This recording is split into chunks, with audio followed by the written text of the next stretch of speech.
The 70th session of the United Nations Commission on the Status of Women convened at United Nations headquarters in New York from 9 to 20 March 2026. The international community gathered around the priority theme, ensuring and strengthening access to justice for all women and girls, including by promoting inclusive and equitable legal systems, eliminating discriminatory laws, policies, practices, and addressing structural barriers. The Women's Federation for World Peace International, through its Office for UN Relations in New York, delivered a substantive and forward-looking contribution to CSW70 through a series of leadership, advocacy, peace-building, and parallel events held throughout New York.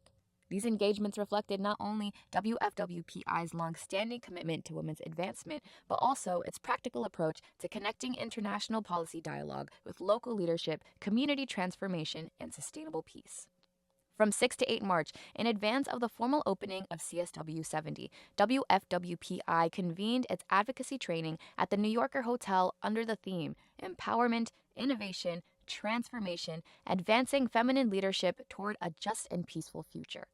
The training served as a strategic capacity-building platform designed to strengthen women's competence in UN engagement, public advocacy, and multi-stakeholder leadership within their respective national contexts. Co-directed by Mrs. Moriko Hori, President of WFWPI, and Merle Barlan, WFWPI Vice President and Director of the UN Relations Offices, the training aimed to equip participants with a clearer understanding of UN and government processes, civil society-government partnership, project design and implementation, and practical advocacy pathways for advancing women-centered peace-building and justice initiatives. Sessions led by Dr. Rior Santos, Merle Barlan, and retired Philippine Ambassador Mario De Leon Jr. offered both policy grounding and applied institutional guidance. Most importantly, the training was designed to move beyond inspiration toward implementation. Its core output was the preparation and certification pathway of women leaders to serve as UN advocacy desk officers in their respective countries, with the broader objective of strengthening readiness to establish regional and national advocacy desks capable of translating global commitments into credible local action.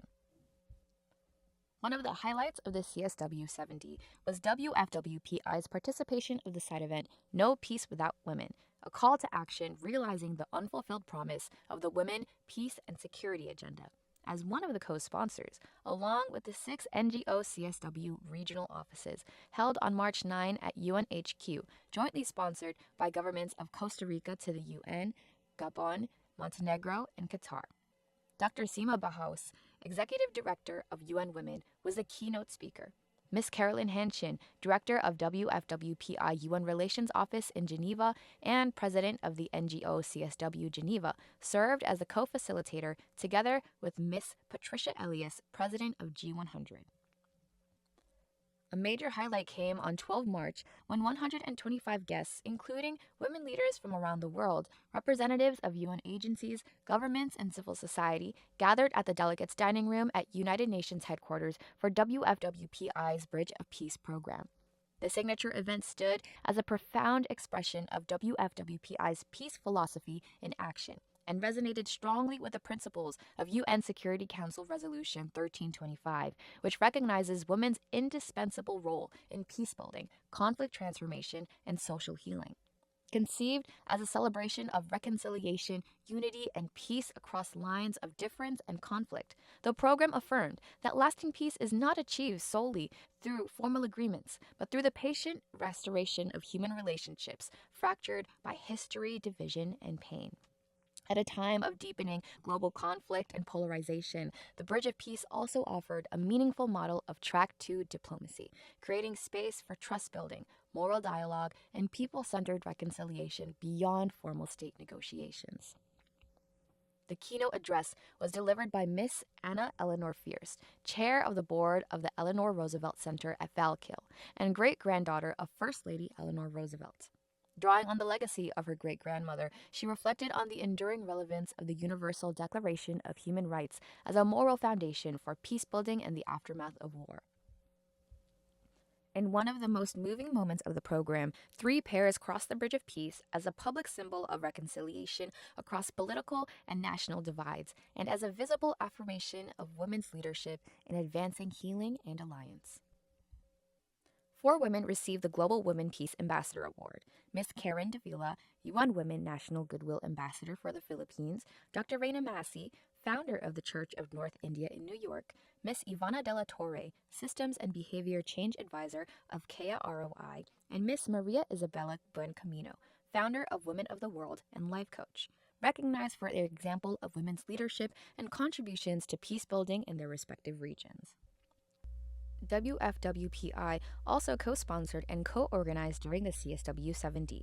On March 10, 2026, Breaking Structural Barriers: How Women Reach Equality and Justice, organized by Global Women Entrepreneurs and Peace Alliance, co-sponsored by WFWP Korea and Sai Shui Ni Charity Foundation. On March 11th, Water, Women, and Girls: Life-Giving Forces Unite, organized by Women for Water Partnership, Seroptimist International, United Voices for Global Impact, WFWPI, Zonta International, Women in Water Diplomacy Network, and partners, Latter-day Saint Charities. Another parallel event on 11th March was a huddle format forum on women's leadership and access to justice in partnership with HERD and Women of the World. On March 13th, the role of women and youth for justice and sustainable peace in a unified Korea, organized by WFWP Korea, co-sponsored by the DMZ Forum and WUNRN. WFWPI's concluding parallel event on March 19th with IAYSP at the Church Center for the United Nations, titled Peace Education as the Missing Pillar, Preventing Harassment and Securing Justice for Women and Girls. As CSW70 came to an end, WFWPI's contribution in New York was both timely and constructive, equipping and empowering women leaders for advocacy, dialogue, and concrete pathways for leadership and peace. With renewed resolve, WFWPI carries forward the insights and momentum of CSW70, continuing its mission to empower women as peace builders, strengthen cooperation across sectors and nations, and help foster a just, reconciled, and sustainable future for all.